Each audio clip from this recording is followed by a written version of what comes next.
Avertissement. Cette émission est le résultat de l'enregistrement d'une discussion semi-préparée n'ayant fait l'objet d'aucun montage et de très peu de coupures. Les opinions et commentaires émis par nos invités leur appartiennent et ne reflètent pas nécessairement la pensée des collaborateurs de Connaissez-vous. Nous préférons vous en avertir.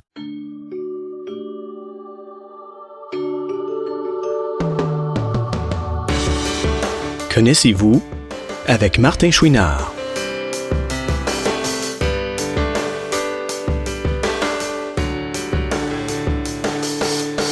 Cette semaine, Martin rencontre quelqu'un qui, malgré sa vision parfaite, baigne dans le monde des non-voyants depuis son tout jeune âge. Mélissa Cessire. Depuis le début de la journée et que je pense à mon entrevue d'aujourd'hui, que j'ai le sourire aux lèvres parce que j'avoue que ça me fait drôle d'interviewer la personne d'aujourd'hui. Parce que cette personne-là, je l'ai connue dans d'autres circonstances que les circonstances actuelles. Je peux vous dire d'entrée de jeu aussi que dans les premières émissions, si ma mémoire est bonne, c'est à l'émission 21, j'ai reçu son père. Au mois de novembre, j'ai reçu sa mère. Alors, ça allait de soi qu'aujourd'hui, on allait recevoir la fille. Je vous dis son nom et ensuite, on parle d'elle, on vous explique qui elle est et qu'est-ce qu'elle est devenue avec le temps. Elle s'appelle Mélissa Cessire. Bonjour Mélissa. Bonjour Martin. Donc j'ai fait une assez longue intro pour dire bon, on a reçu ton père, ta mère, tout ça parce que on en parlait à micro fermé. Tu n'as pas de problème de vision. Aujourd'hui, c'est une entrevue avec quelqu'un qui n'a pas de problème de vision. Mais tu baignes depuis ta tendre enfance avec des personnes qui ont des problèmes de vision parce que, dans le fond, tes deux parents sont non-voyants. Exactement. D'accord. Et j'ai pas pensé de te poser la question avant l'entrevue, mais est-ce qu'on peut dire approximativement ton âge ou... Oui, sans problème. Okay. J'ai 32 ans aujourd'hui. Donc, t'es né en 1987. Exactement. Ça. Et de tes deux parents qui sont, comme je le disais, non-voyants, et vous êtes des jumeaux aussi. Effectivement. Donc, mon frère a aussi 32 ans. Oui. Je ne demanderai pas c'est quoi sa date de naissance. Ça, c'est la même. Et vous êtes les deux seuls enfants de la famille aussi. Oui. Voilà. Alors, né, 1987, presque en même temps que la compagnie Point par Point. Tout près, oui. Tout près. Et moi, j'aurais tendance à te demander, Mélissa, est-ce que c'est quoi tes premiers souvenirs d'enfance? Est-ce que tu en as premièrement? Oui, effectivement, j'ai certains souvenirs ici et là. Plus jeune, il y a des choses qui me sont restées en tête un peu plus comme des distances qu'on marchait, comme par exemple on partait d'un endroit à un autre endroit. Nous, ça se faisait tout à pied, donc nécessairement ça a créé dans ma tête là, des souvenirs de ces longues marches là, des endroits qu'on visitait. Sinon quelques souvenirs aussi de mon contexte familial là, par rapport à mes parents qui voyaient pas et tout ce que ça l'incluait, là. Mais... Ouais, parce que c'est vrai que là, aucun des deux parents peut avoir une voiture. Ça, non. C'est sûr que non. Et est-ce que tu te souviens un peu comment qu'on s'aperçoit, dans le fond, que nos parents ne voient pas? Non, j'ai pas de souvenir de quand moi je l'ai réalisé. Un peu plus loin, je pourrais discuter de comment on s'en aperçoit parce que je l'ai vécu avec mes enfants à moi, mais moi j'ai pas d'événement marquant qui vraiment vient représenter quand j'ai réalisé que mes parents étaient non-voyants. OK. Par contre, plus je grandissais, moi je suis quelqu'un qui est très sensible, très empathique. En vieillissant, c'est là que ça a toujours pris davantage d'ampleur dans ma vie et de différentes façons. Fait que c'est sûr que quand on est enfant, on perçoit la vie différemment que quand on devient adulte parce que il y a une foule d'événements qui arrivent qui nous font grandir. Mais étant jeune, à plusieurs moments, je réalisais là ce qui se passait dans la vie de mes parents, puis ça me touchait. Ça t'atteignait, là, Exactement. Ça te laissait pas indifférente, là, comme enfant, puis plus tard, j'imagine, comme adolescente. Exact. Donc ça, je sais que c'est arrivé très tôt dans ma vie, là, d'avoir cette empathie-là envers mes parents. Ça l'enlève pas que dans mon parcours d'enfant, il y a diverses situations qui sont arrivées, qui fait qu'on nous, les enfants, moi et mon frère, on réagissait sans nécessairement comprendre tous les impacts de nos gestes qu'on peut faire là. Pour donner des exemples, des fois on se parle en signes sans comprendre que ça pouvait être blessant pour les personnes non-voyantes d'avoir des personnes qui communiquaient de façon à ce que des gens présents dans la place à cause de leur handicap comprenaient pas la discussion là. Mm-hmm. Puis ça, ça c'est quand même des jeux qui peuvent arriver entre frères et sœurs, j'imagine peut-être entre jumeaux aussi. Exact. Mais là, en plus, c'est qu'il y avait des non-voyants autour. Exact, c'est ça. Et puis là, quand on réalise qu'on peut aller vers cette voie-là quand on est jeune, on développe une certaine complicité, puis on peut justement là, explorer cette avenue-là. Là. Mais au début, c'est amusant, j'imagine. Puis toi, en tant que personne sensible, à un moment donné, tu t'es rendu compte, comme tu disais, que ça pouvait être blessant des fois pour les autres. Oui, exact. Donc, c'est de trouver la mesure. L'équilibre un peu là de ce qui peut être comme un jeu, puis... Exact, parce que mes parents, moi, ont un moral, un très bon moral, ce qui fait qu'on est capable au quotidien de dédramatiser la chose et d'en rire. Par contre, avec le temps, on a juste appris à le faire avec respect et... Ouais, c'est ça, sans que ça soit méchant. Là. Exact. Mm-hmm. Et là, si on parlait un peu de toi en tant qu'enfant, parce que forcément, tu as eu une vie d'enfant, j'imagine, semblable à celle des autres, mais juste pour histoire de mieux te connaître, toi, est-ce que tu avais beaucoup d'amis? Est-ce que l'école, comment ça a commencé l'école pour toi? Est-ce que... Oui, en fait, moi, j'étais une enfant très sage. J'étais première de classe, très étudiante. J'avais quelques amis sans en avoir plus qu'il n'en faut. On avait un petit cercle d'amis, là, on était 3, des fois 4, 5, là, sans plus. J'étais très discrète et puis très généreuse, très présente dans la vie là, de mes parents. Trouver l'équilibre dans tout ça, là, donc... ça, c'est moi quand j'étais plus jeune. OK. Et là, est-ce que je pose des questions comme ça, pour les devoirs, des choses comme ça, est-ce que tu te débrouillais beaucoup toute seule? Est-ce que tu avais de l'aide quand même? Est-ce que c'était... comment qu'on s'organise dans ce temps-là? En fait, faut le dire, ma mère, quand on était plus jeune, elle voyait. Quand même, oui, hein? Oui. Donc, puis là, ça, c'est une petite anecdote, c'est que tous les matins, on validait qu'est-ce que ma mère voyait parce que sa maladie faisait en sorte que d'une journée à l'autre, c'était pas les mêmes choses qu'elle voyait. Donc, des fois, elle voyait quand il faisait clair, d'autres fois quand il faisait noir, d'autres fois ce qu'il y avait en périphérie, d'autres fois dans le milieu.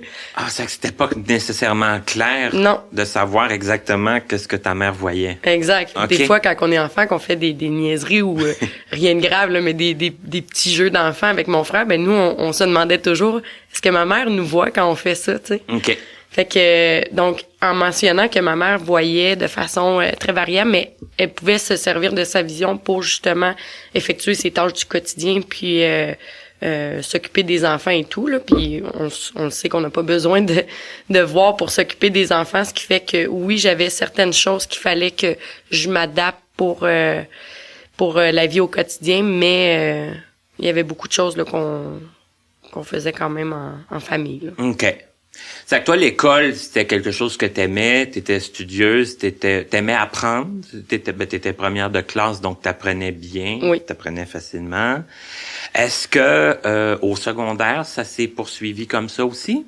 En fait, début secondaire, oui. Puis là, il y a un moment donné où, dans la vie, on fait une rétrospection et on réfléchit à est-ce que j'ai eu une enfance identique à celle de mes amis? Est-ce que on se pose des questions, puis des fois on trouve des réponses ou on pense à des réponses qui des fois nous font vouloir explorer d'autres avenues, je dirais. Donc l'aspect un peu peut-être liberté que j'avais un peu moins étant devenu une ressource pour mes parents au niveau de mes yeux. Donc c'est sûr que quand on est voyant dans une famille de non-voyants, puis à ce moment-là, ma mère perdait de plus en plus la vue. Donc là pour faire l'épicerie, ça prend quelqu'un c'est beaucoup plus facile quand t'as quelqu'un qui voit. Donc n'importe quelle tâche de la vie est plus facile quand on voit. Beaucoup comprendront qu'est-ce que je veux dire, ce qui fait que d'avoir une ressource comme ce qu'on pouvait apporter dans la vie de famille pouvait à cet âge-là me paraître quelquefois lourd, sans vouloir mettre l'emphase là-dessus, mais tu savais que les autres enfants vivaient pas de cette façon-là. Exact. Donc, ce qui fait que j'ai comme juste eu un réflexe d'aller explorer d'autres avenues en me disant, mais je sais que mes parents sont débrouillards, ça les mettait pas dans le trouble, mais moi, je vais aller voir comment ça se passe de ne pas être cette ressource-là. Donc ça a été une courte période de ma vie. T'as fait quoi? T'as changé d'école?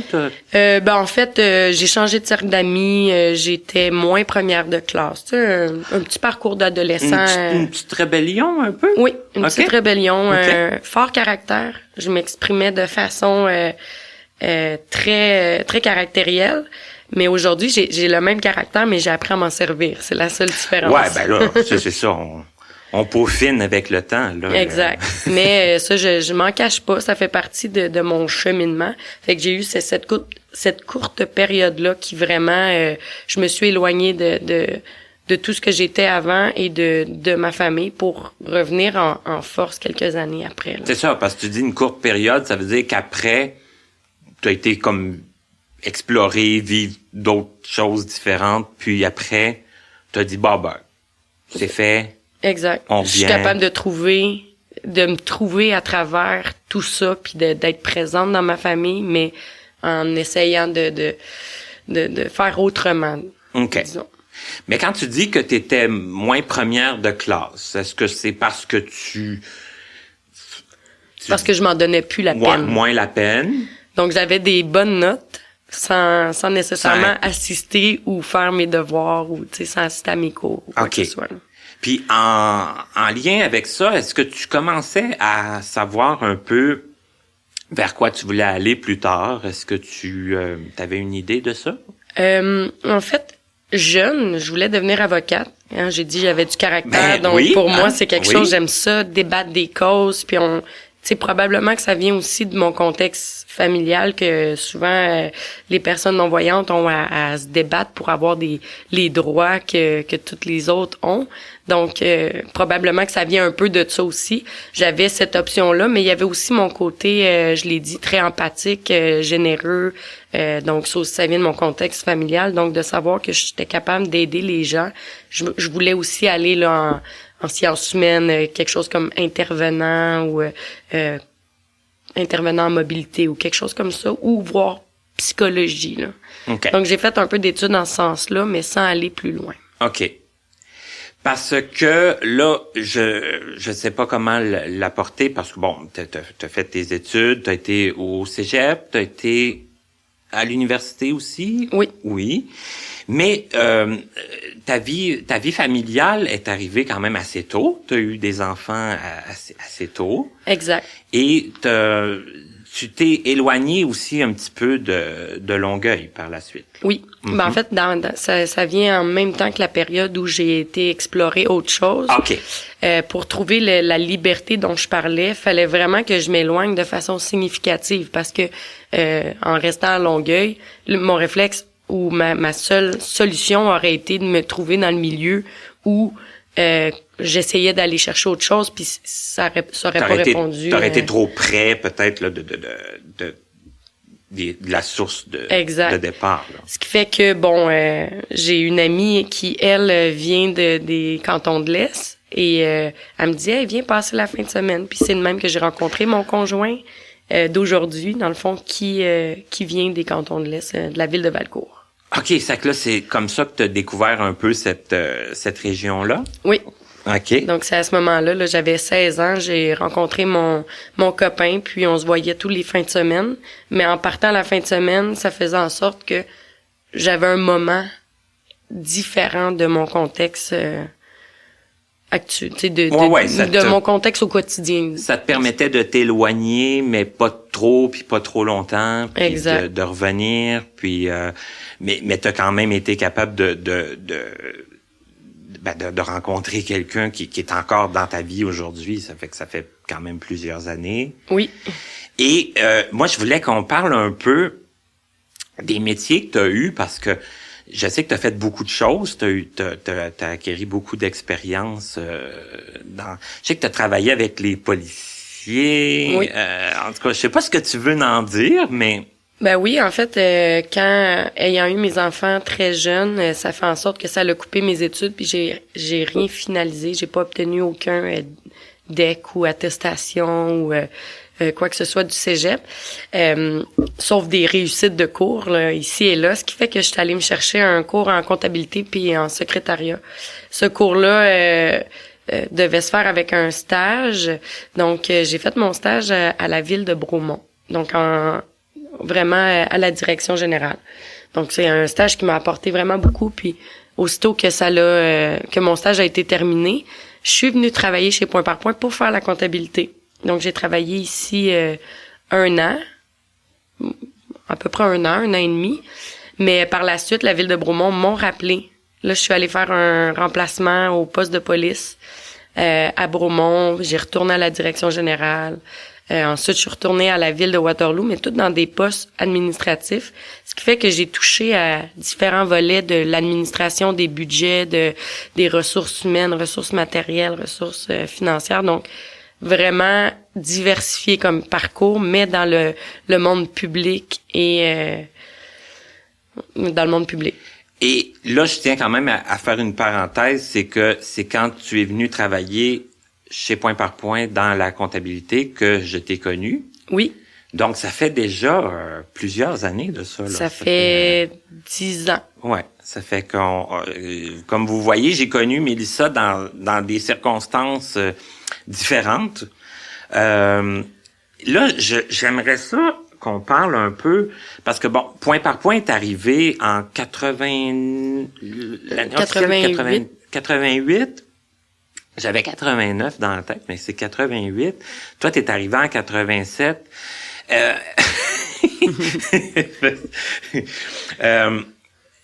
Qu'est-ce que tu te souviens, toi, de... Point par Point, c'était quoi pour toi quand t'étais tout petite?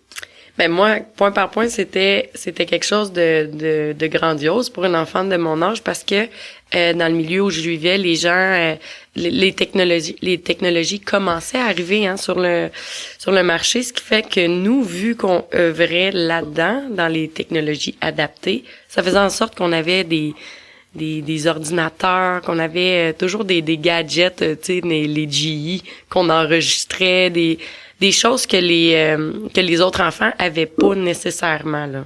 Donc c'est ça, là, d'avoir des parents non-voyants, ça avait ça faisait en sorte que tu devais peut-être aider un peu plus, mais au niveau de la technologie, au niveau du travail, ça amenait d'autres aspects aussi qui étaient méconnus des autres enfants. Exact. Mm-hmm. C'est que là, toi, tu t'as baigné là-dedans un peu, la technologie, le travail. Oui, ben en fait, dès j'ai pas d'âge à mettre, là, mais j'étais très jeune, j'avais commencé à faire des cartes d'affaires en braille, j'avais des petits mandats comme ça ici et là pour Point par Point, faire de la reliure de livres, des bretelages, donc tout ce qui se fait encore aujourd'hui, mais je l'ai fait à différents moments là dans mon parcours. Dans mon enfance, en fait, là. Et puis t'avais ça t'intéressait, ça t'intriguait, Oui. En fait, c'est un travail qui est, on peut dire, à la chaîne. C'est toutes des étapes. On complète un produit qui, quand on le finalise, il est prêt à envoyer. Donc, c'est vraiment des jobs que j'aimais avoir. Puis en plus, c'est quelque chose que il y a pas d'autres enfants qui faisaient ça, là. Encore là, c'est ça, là, parce que des cartes d'affaires en braille, une fois qu'elles sont imprimées, ça fait une grosse boîte de cartes d'affaires. Puis là, bon, t'envoies ça aux clients. Les livres, ça s'en allait aux étudiants, ça s'en allait. Exact, c'est la même chose, là. Fait que oui, c'était vraiment un travail stimulant. Puis ça m'apprenait aussi à avoir quand même les bases là, de ce qu'on doit apprendre quand on commence à travailler, là. C'est ça, parce que tu voyais tes parents faire le processus au complet, j'imagine, Oui. L'aspect transcription, l'aspect impression. Ben puis on fonctionnait déjà avec des échéanciers qui étaient quand même très serrés, ce qui fait que on s'est engagé à livrer le produit. Ben il faut pas que je lâche en cours de route. Il y a des étapes précises, il y a un contrôle qualité, il y a des caractéristiques à respecter. Est-ce qu'il faut que le cerlock soit blanc ou noir ou des choses comme ça qui, quand on commence dans notre dans notre parcours professionnel, ben ça nous indique l'importance de chacun de ces détails-là. C'est ça, c'est que tu avais été conscientisé de tout ça, ben mis au courant de toute la démarche la démarche complète. Exact. À effectuer. Le fait de t'être éloigné un peu de Longueuil, tout ça, ça t'a fait vivre plein d'expériences de travail, on l'a dit un petit peu tantôt, mais c'était beaucoup à contrat. Donc, c'était beaucoup changer de métier, changer de milieu, changer d'équipe. Oui. Ça faisait beaucoup de changements. Effectivement. Ça, comment tu vivais avec ça? Est-ce que c'était pour toi... En fait, c'est pas une position qui est très facile quand t'as des enfants. C'est plus quand on est à contrat puis qu'on n'a pas besoin de ramener une stabilité ou quoi que ce soit. C'est déjà beaucoup moins inquiétant, mais le fait que j'étais pas en mesure de me projeter dans l'avenir sur plus de des fois c'était 3 mois, des fois c'était 6 mois. C'est un peu épeurant, puis à chaque fois de fil en aiguille, il renouvelait un contrat dans un autre poste, donc j'avais tout le temps à réapprendre aussi là différentes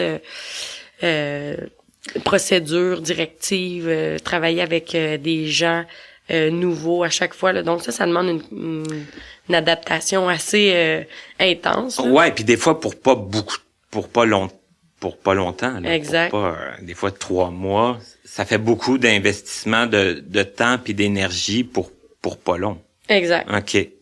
Mais par contre, tu as acquis beaucoup d'expérience, toute ton expérience au niveau de l'administration, tu l'as acquis avec ces fonctions-là. Oui, puis toujours dans des bonnes conditions, parce que même quand on est à contrat, on a quand même un salaire qui suit un échelon X, donc on a quand même on est considéré puis on a des bonnes conditions. Ah, c'est ça, même si c'est pour pas nécessairement longtemps. Exact. Mais à un moment donné est venu quand même une permanence. Oui, okay. Donc j'ai changé complètement de ville. Je me suis en allée vers Waterloo, c'est à peu près c'est aussi dans les cantons de l'Est. Et là, j'ai eu ma permanence pas longtemps après pour un poste de réceptionniste. Puis j'ai été là comme tout près de 5 ans.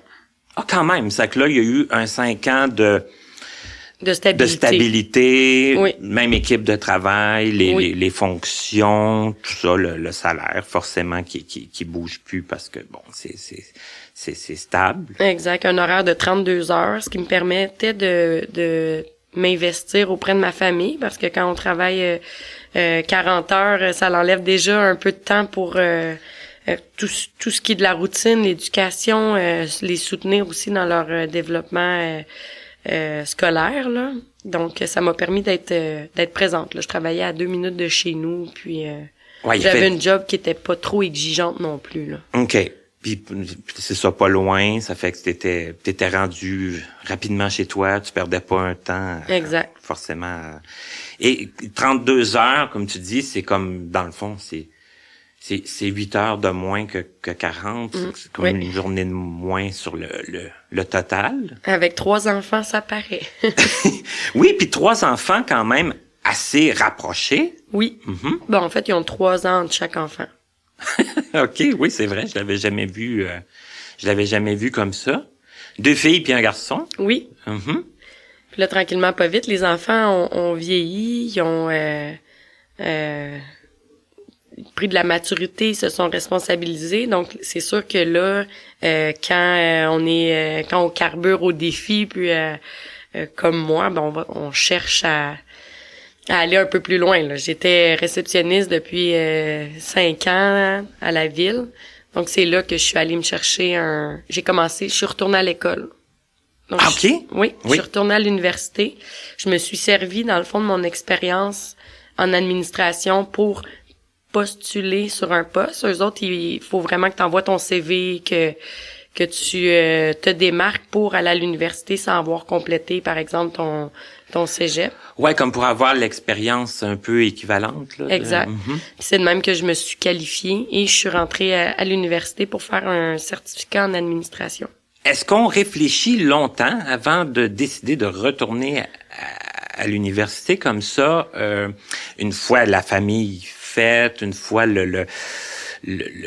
avec une belle position? Est-ce que oui. C'est sûr, hein? Oui, on y réfléchit longtemps parce que nécessairement, plus les enfants vieillissent, qu'ils se responsabilisent, plus ça laisse place au passe-temps ou ça laisse place à autre chose dans notre vie de parents. Puis on se le cachera pas. Chaque fois qu'on a un peu plus de place, on est content de profiter un peu de ces moments-là. Donc, en allant ajouter une tâche, c'est vraiment comme le temps faire le choix de pas profiter de son temps libre, dans le fond. C'est dans le fond, ou d'en profiter différemment, je dirais. C'est sûr, parce que là, c'est quand même beaucoup il y a des cours, il y a des travaux, Exact, c'est une grosse charge. Puis encore là, on parle vraiment en surface. Ça, c'est avant de commencer les cours. Mais quand j'ai pris ma décision de retourner à l'école, ce que j'avais en souvenir de mon parcours à l'école, j'avais 18 ans, 19 ans. Pas là, on était 10 ans plus tard, là.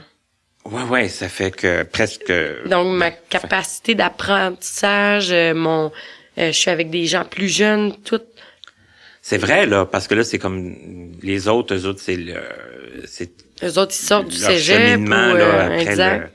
le processus donc standard, ça aussi là, ça a comme Mm-hmm. un aspect qui est à considérer quand on retourne à l'école, puis les travaux d'équipe, bon, mais il faut les faire à pendant que ça convient. Mais moi, je suis sur le marché du travail, j'ai 3 enfants. Eux autres ils ont des cours un l'avant-midi, pas l'après-midi. Ils travaillent ici et là, mais c'est ça, c'est qu'il y a des choses, l'horaire est différent, le tempérament des gens est différent aussi parce que bon, eux sont encore plus jeunes, pas la même maturité. Exact. Ça a été une grosse période d'adaptation, mais je suis contente de l'avoir faite. Mm-hmm. Ça tu t'en es bien sorti. Ton conjoint, lui, est très occupé aussi. Ça fait que forcément. Oui. Donc lui aussi est dans le milieu municipal, qui est directeur des travaux publics, ce qui fait que il y a des grosses décisions, beaucoup de tâches qu'il doit accomplir, puis ça fait qu'on a deux grosses positions, là. Ça doit faire des grosses discussions aussi, oui. des fois, autour de la table. Et là, dans l'entrevue qu'on a eue avec ta mère, qui est France Provost, elle nous a dit que, parce que elle habitait à Longueuil, puis à un moment donné, elle est déménagée plus près de chez toi aussi, pour se rapprocher. Oui. De toi puis de ses petits-enfants, parce qu'elle s'implique dans les devoirs. Tout ça, elle nous a expliqué ça. Je trouvais ça vraiment, vraiment mignon. Et là, ce que j'aimerais savoir, dans le fond, un peu, c'est tes enfants à toi. Forcément, eux ont des grands-parents qui voient pas. Et ça a dû quand même occasionner des fois peut-être des petites situations mignonnes ou cocasses ou Oui.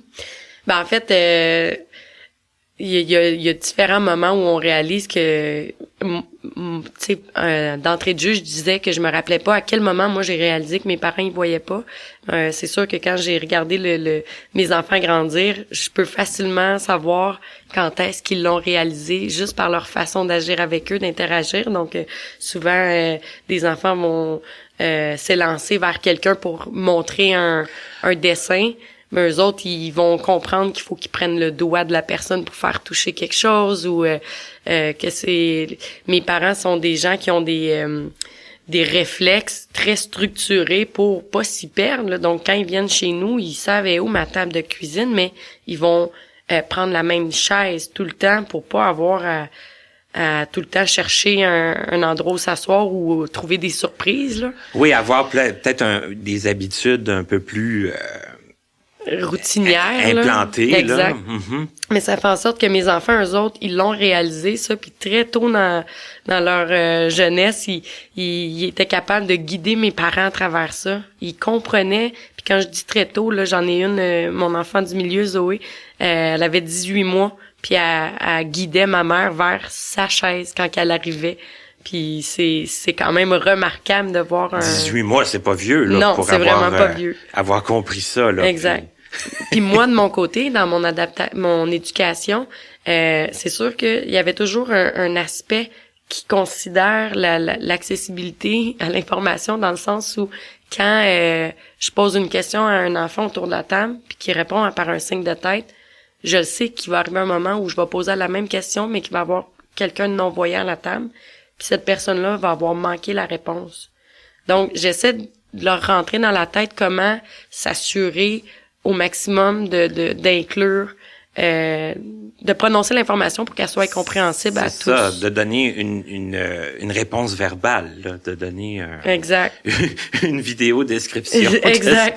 Puis quand ma mère ou mon père soupe à la maison, bon, ben ils vont dire ton steak est en bas, tu sais, midi, 3h, 6h, 9h, là. Donc, ils ont déjà ces réflexes-là. Ils connaissent comment faciliter la présence d'une personne non-voyante. Donner des petites informations, mais qui peuvent vraiment être très utiles, puis très savoir sont où les choses dans l'assiette.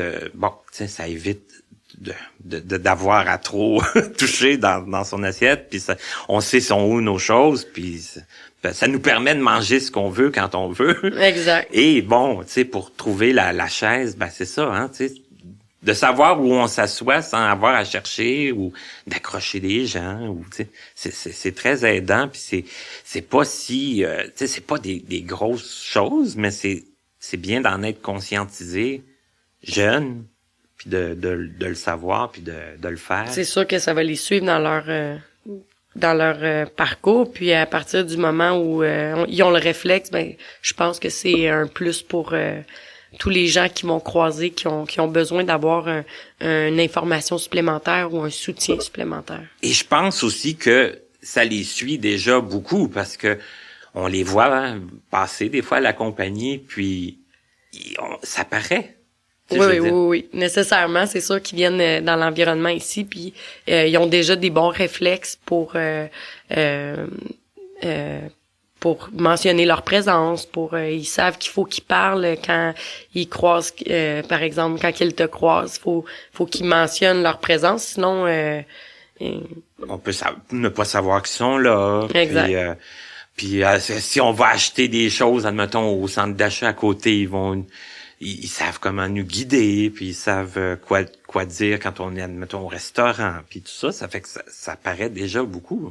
On le sait déjà. Non, puis ça les suit, hein, comme quand on fait leur fête d'anniversaire, ils vont eux-mêmes décrire ce qui déballe. Même quand il y a pas de non-voyant, par exemple, je l'ai vu l'autre fois, ma fille elle déballait, puis une paire de mitaines skidoo pour l'hiver, grandeur small. C'était quasiment ça, là, mais là, j'ai dit, non, mais Noumi est pas là, tu sais. Ça devient comme un réflexe. Exact. Ça devient comme une habitude. Pour finir un peu le bloc, famille, disons, aussi proche, toi, tu dirais que ça t'a apporté des choses positives d'avoir des parents? Qu'est-ce que tu pourrais dire du côté positif d'avoir eu comme 2 parents non-voyants comme ça? En fait, c'est sûr que ça m'a rendu vraiment responsable parce que, comme je le disais un peu plus tôt, j'étais une ressource à un certain moment donné et je le suis encore. Puis c'est Donc, pour mes parents, ce qui m'a permis d'être responsable très tôt. Donc, j'ai eu des enfants très jeunes, mais je savais déjà une très grosse base de choses que mes amis ne savaient pas, parce que j'ai eu à aider mes parents plus jeunes, puis ça s'est amorcé plus rapidement dans mon processus. Mais aussi, quand je mentionnais que je suis quelqu'un de très empathique, très sensible, ça m'a permis de réaliser à quel point mes parents, c'est des personnes qui ont un moral, qui ont un super moral, comment l'être humain est capable d'être débrouillard. Mes parents m'impressionnent jour après jour, là. Donc, j'ai une fierté d'être la fille de mes parents qui est encore plus amplifiée par leur capacité à se débrouiller puis à avancer dans la vie. Parce que tes parents, on va le dire, de toute façon, on les a reçus à l'émission, ils font partie des non-voyants qui sont débrouillards, qui sont positifs, qui foncent quand même dans la vie, qui s'ennuient pas trop. Effectivement. Mm-hmm. Là, la question qui, je suis sûr, nous brûle tous les lèvres, Mélissa, moi, j'avais un petit peu hâte même d'arriver à cette partie-là. Parce que là, tu nous disais, bon, à un moment donné, tu as eu une permanence. C'était à la ville, c'était à Waterloo, c'est ça? Ouais. Bon. Et là, tu me disais, je pense que tu me l'as dit à micro fermé, c'est que je vais le répéter, mais tu me disais, bon, souvent, je parlais avec mon père, puis on parlait de point par point, puis tout ça, de ce qui se passait, puis Et qu'est-ce qui a fait que un jour, bien, la permanence à la ville, c'est en allé, puis qu'on s'est envenu chez Point par Point. Ben, il y a multiples facteurs. Donc, c'est sûr que, comme je le mentionnais, j'étais réceptionniste et à l'école en même temps. Plus je développais mes capacités de gestion, plus j'avais envie là, d'un nouveau défi. Puis, nécessairement, il y avait pas grand-chose de plus pour moi à la ville parce que, bon, mais les gens, quand ils ont leur permanence, c'était une équipe qui était très jeune. Il y avait pas de possibilité d'avancement rapidement, je dirais. C'était comme un peu plafonné pour un bon moment. Exact. Mm-hmm. Ce qui fait que là, moi, je parle avec mon père. Mon père a toujours... la compagnie avait à ce moment-là déjà 30 ans tout près de 30 ans là d'existence. Ben oui. Puis ça l'a toujours été chapeauté par mon père. Il a toujours été bien entouré, mais c'est très exigeant là de diriger une entreprise. Donc il y a eu, oui, ma mère, il y a eu des employés très très proactifs, un parcours où il y a eu beaucoup de soutien. N'empêche que c'est très dur pour le mental, puis toujours répondre à des demandes, le stress qui vient avec tout ça, les planifications. Puis plus on en parlait, plus je me sentais outillée avec les cours que j'allais chercher, jusqu'au jour où c'est comme un saut en parachute. J'ai donné ma démission à la ville avec toutes les conditions que j'avais et tout, à 2 minutes de chez nous pour venir travailler chez Point par Point à 1h20 de route, 1h30 de route. Et là, parce que, bon, je pense bien que je peux le dire, je pense pas que ce soit un secret. Moi, quand j'ai commencé à travailler chez Point par Point en 2006, ton père parlait de prendre une pré-retraite. Oui. Et puis, je peux vous dire que c'est pas dans les premières années que j'ai travaillé ici, en tout cas, que Gérard a pris une pré-retraite. Non. Ça fait que quand on veut, à un moment donné, peut-être mettre en place une pré-retraite, il faut quand même qu'on sente qu'il y ait des choses qui se placent aussi autour, puis de savoir que sa fille peut être là. J'imagine que ça peut être rassurant. Oui, effectivement. Parce qu'au début, toi, t'étais venu chez Point par Point, t'avais comme dossier, on s'était occupé du dossier de Technovision. Mm-hmm. Oui, donc à ce moment-là, je me suis beaucoup impliquée au niveau du marketing, des communications. Donc c'est un volet qui était manquant dans l'entreprise. Il y avait comme pas de rien de mis en place pour cet événement-là. Donc, je l'ai pris en charge, puis ça m'a permis de vraiment bien m'intégrer dans l'équipe avec un projet qui était très rassembleur, qui me permettait aussi en même temps d'en apprendre davantage sur c'est qui nos collaborateurs, tant les fournisseurs, les clients, l'équipe, les organismes autour, parce que un projet comme Technovision, c'est tout ça. Exact. Donc, c'est de même que ça a commencé. Et c'est ça, avec quand même un gros dossier, mais qui t'a permis de te mouiller, comme on pourrait dire, à différents niveaux. Et après ça, sont venues des responsabilités encore plus grosses. Parce que là, maintenant, je dis maintenant, mais ça fait... officiellement, ce serait quoi que t'es devenue comme vraiment la directrice générale? Directrice générale, ça fait peut-être depuis janvier 2018. OK. Donc, 2 ans, à peu près. Exact. Mm-hmm. Puis, mes propriétaires de l'entreprise, ça fait depuis le mois d'août 2018. OK. Ouais, donc, c'est ça. Il y a eu différentes choses qui sont arrivées à différents moments, là. C'est pas comme tout arrivé en même temps. Tranquillement, pas vite, mon père, voyait que je m'impliquais très proactivement dans l'entreprise, que j'avais ça à cœur, que j'avais des connaissances qui probablement venaient de mon enfance, que moi-même je le savais pas. Tu sais, à force de discuter avec mes parents ou même d'avoir travaillé en bas, j'avais des connaissances qui me permettaient de me positionner dans différentes situations. Donc, c'est sûr qu'en envisageant ça, ça commence à se concrétiser pour planifier peut-être justement une pré-retraite ou quelque chose comme ça. Puis le fait que moi je venais de sortir de l'école aussi a fait que j'avais des méthodes d'intervention différentes, je dirais, ou des méthodes de gestion différentes, mais qu'au bout du compte on arrivait à trouver comme un terrain d'entente, mais pour vraiment avoir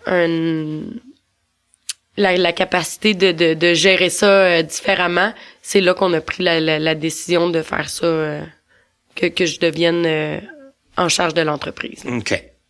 Donc, toi, quand t'es arrivé, t'avais déjà l'impression forcément d'en connaître beaucoup et t'as mis en place des moyens pour aller peut-être chercher peut-être des aspects que tu connaissais moins. Tu t'es beaucoup impliqué dans tout le processus de tous les départements de la compagnie. Oui. Mm-hmm. Oh, oui, exact. Pour vraiment savoir dans quoi que je m'embarquais. Encore aujourd'hui, je parle de multiples heures avec mon père par jour, avec mon père et ma mère, qui me conseillent, me guident, m'amènent justement toujours tout ce que je pourrais ne pas avoir vu ou tout simplement m'aider à débattre ce que j'ai vu pour prendre des décisions éclairées, là. Mais c'est quoi qui t'intéressait le plus? Est-ce que c'était justement comme d'avoir un défi un peu au quotidien, de dire point par point, c'est dynamique, ça bouge, on touche à plein de choses. C'était quoi exactement qui te... En fait, je trouvais que j'ai toujours été impressionnée par cette entreprise-là, là. Mes parents je sais d'où qu'elle est partie, je l'ai vu évoluer dans mon sous-sol de maison, tranquillement pas vite dans d'autres bâtisses, exact. J'ai toujours vu mon père travailler beaucoup trop pour l'entreprise, ce qui fait que pour moi c'est comme un modèle qu'on voit puis ça reste en quelque part en dedans de nous, puis en même temps la cause, tu sais, le fait que mes parents, ça m'a toujours touché et tout, de savoir qu'on a une vocation qui permet d'aider des gens dans leur situation, dans leur contexte de vie à bonifier l'information qu'ils ont autour d'eux. Je trouve ça totalement louable, là. Donc c'est un peu tout ça, puis en même temps, de gérer, ça me permet d'avoir aussi l'aspect plus fonceur, là, tu sais, quand on dirige une entreprise, il faut prendre des décisions, puis faut être toujours dans le contexte. Donc ça rejoint un peu tous les aspects là de ce que je recherchais. OK. Puis les gros défis, ce serait quoi? Est-ce que quand on parle du braille proprement dit, c'est la relève. C'est ça, hein? Trouver trouver de la main-d'œuvre, c'est très, très, très difficile. Ça prend des gens qui ont une rigueur exceptionnelle pour passer à travers une formation comme celle de transcripteur braille. C'est un parcours qui est long terme. Donc, non, c'est un très, très gros défi. Puis un défi de tous les jours. Oui. Puis un défi je t'ai pas demandé si on pouvait en parler avant, mais je pense bien. Un gros défi qu'on a eu en fin 2019, ça a été pour Élections Canada, parce qu'on a été très, très impliqués dans ça. Et moi, en tant qu'utilisateur, j'en ai bénéficié. Je veux dire, je me suis fait même une joie d'aller voter pour avoir accès au matériel qu'on avait produit. Mais on a été très impliqués, puis ça a été un gros dossier, un gros défi, mais ça a été, je pense, très... Ça a été une très belle réussite, effectivement. Point par point, très fière d'avoir contribué à produire les bulletins de vote à travers le Canada. Donc, c'est un gros défi parce que ça demande de mettre en place des ressources qui, autrement, sont inexistantes parce que ça arrive aux 4 ans. Donc, on n'a pas cette capacité-là. On l'a, mais on la met pas en place nécessairement régulièrement. À l'année, là, c'est exact. sûr. Donc là, c'est déployer tout ça dans une mesure exceptionnelle, un volume exceptionnel, dans des délais très restreints. Puis là, c'est de voir comme toute la collaboration qu'il y a autour de ça, puis comment les gens se sont ralliés à la cause aussi, là, de savoir qui contribuait à produire les bulletins de vote. Là, c'est beau à voir, c'est une belle fierté. Équipe, oui, qui s'est déployée pendant des fins de semaine complètes, puis des longues journées de travail. On a fait le tour de l'horloge, là. Et finalement, ça a été une très belle réussite. En tout cas, moi j'ai eu mes documents quand j'étais allé voter. En tout cas, ça, je suis contente d'entendre ça. Effectivement, les commentaires qu'on a eus étaient très positifs, donc on est content d'avoir réussi. Et là, Mélissa, bon, forcément, tu te déplaces un peu plus pour venir chez Point par Point qu'au temps où tu travaillais à la ville, c'est sûr. C'est du temps où tu dois... tu le disais, hein, je pense que tu parles avec ton père, puis tout ça, c'est que tu maximises tes déplacements, mais forcément, ça fait plus de déplacements. Il y a la famille, tout ça. Est-ce qu'il reste un petit peu de temps libre pour te distraire, te divertir? C'est quoi que... Il en reste un peu. Quelquefois, je voyager, sinon un peu de temps en famille, là, aller jouer dehors, etc. Mais j'ai pas de place pour des projets particuliers, là. OK. Donc, je suis pas quelqu'un qui a une activité sportive, par exemple, quoi que ce soit. Mais aussitôt que j'ai un trou, ça se peut que j'aille jogger ou... Oui, parce que tu fais de la course, tu me disais ça, t'en fais avec une de tes filles. Oui. C'est donc, je fais de la place à des activités qui sont pas sur une base régulière parce que je sais jamais quand est-ce que le temps libre va arriver. C'est ça. Mais quand ça se présente, il y a des idées qui viennent et puis... Oui. Et en tout cas, c'est vraiment le fun de t'avoir eu comme invité aujourd'hui parce que je le disais au début, ça m'énervait un peu, tu sais, dans le fond, j'interroge ma patronne aujourd'hui. Puis c'est le fait qu'on se connaît beaucoup aussi. On se connaît, on se parle des fois sur l'heure du midi dans des contextes autres que le travail. Mais ce que je voulais insister peut-être le plus au niveau du travail, puis que moi je trouve très intéressant, c'est ton implication auprès de d'autres organismes. T'es quelqu'un de curieuse, t'aimes ça connaître les gens, t'aimes ça quand on va dans des activités, dans des soupers, des choses comme ça, que je te présente des gens que je connais, t'aimes ça connaître les gens, c'est vraiment le fun. Moi, j'adore ça. Je suis quelqu'un de sociable à la base, puis quand on a la chance de rencontrer autant de personnes intéressantes, ça stimule encore plus la curiosité, hein. Et les gens sont curieux aussi, je pense, de te connaître, hein, de savoir qu'est-ce qui se passe à Point par Point, parce que forcément, on le disait, ça fait plus de 30 ans que ça existe, donc forcément, on est quand même connu dans le milieu, mais des fois, les gens savent pas exactement ce qui se passe. Puis quand il y a de la nouveauté, puis des gens dynamiques qui sont là, bien, qui s'ajoutent, bien, je pense que c'est bien que ça se sache. Oui, effectivement. Alors voilà, je pense que ça fait un petit peu le tour de ce qui se passe, de la vie de ma patronne, Mélissa Cécile. Je te remercie beaucoup de t'être prêtée au jeu. Je pense que ça nous stressait un peu tous les deux, mais c'est à mon tour aussi, Martin, de te remercier. C'était très intéressant, puis c'est toujours un plaisir d'écouter les invités que tu reçois qui ont tous une histoire à raconter. Bien, c'est un plaisir de vous recevoir, de vous écouter, puis tant mieux si ça peut intéresser et stimuler d'autres personnes. Alors voilà, un gros merci. Merci, Martin.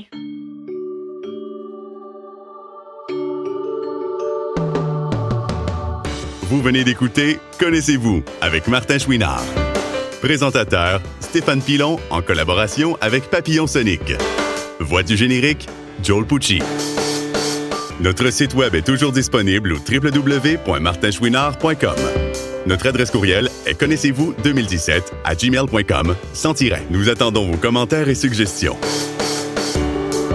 Un immense merci à la compagnie Point par Point Incorporée, l'Association des aveugles de la Rive-Sud, AARS, ainsi qu'au Regroupement des aveugles et amblyopes du Montréal métropolitain, RAAMM, de nous prêter gracieusement leurs locaux pour l'enregistrement de certaines de nos émissions.